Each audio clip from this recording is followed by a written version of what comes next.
भाजपच्या स्थापना दिनानिमित्ताने भाजप पक्षातील गटबाजी समोर आल्याचे बघायला मिळाले।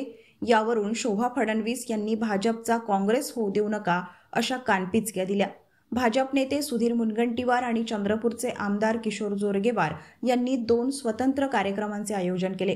मुनगंटीवार यांनी श्यामाप्रसाद मुखर्जी वाचनालयात तर जोरगेवार यांनी कन्यका सभागृहात स्थापना दिनाचा कार्यक्रम घेतला। जोरगेवार यांच्या कार्यक्रमात मुख्यमंत्री फडणवीस यांच्या काकू शोभाताई फडणवीस आणि ओबीसी आयोगाचे अध्यक्ष हंसराज अहिर उपस्थित होते। एकाच वेळी एकच पक्षाचे एकाच शहरात 2 कार्यक्रम झाल्याने कार्यकर्त्यांचा गोंधळ झाला। कोणत्या नेत्याकडे जावे या संभ्रमात कार्यकर्ते सापडले।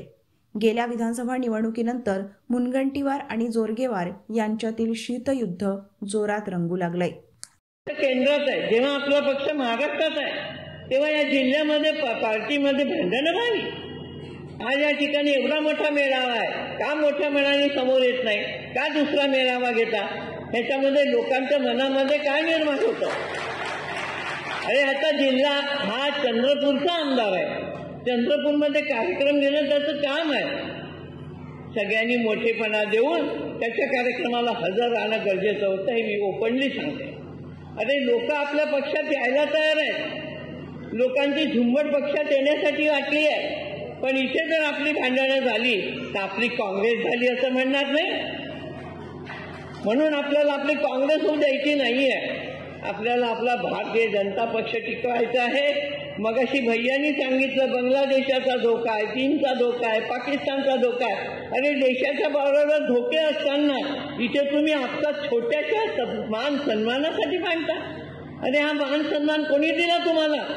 या या छोट्या छोट्या कार्यकर्त्यांनी दिला।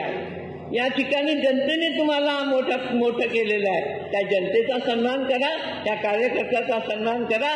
केवळ स्वतःच्या मोठेपणासाठी कोणीही या ठिकाणी रडू नये, एवढंच माझं म्हणणं आहे। आणि तुम्हालाही माझं सांगणं आहे की भविष्यामध्ये मोठ्या कधी होऊ नका, पायाखाली आपले पाय जमिनीवरच ठेवा। पाय जमिनीवर जर असतील तर माणूस मोठाच होत असतो, एवढं सांगते।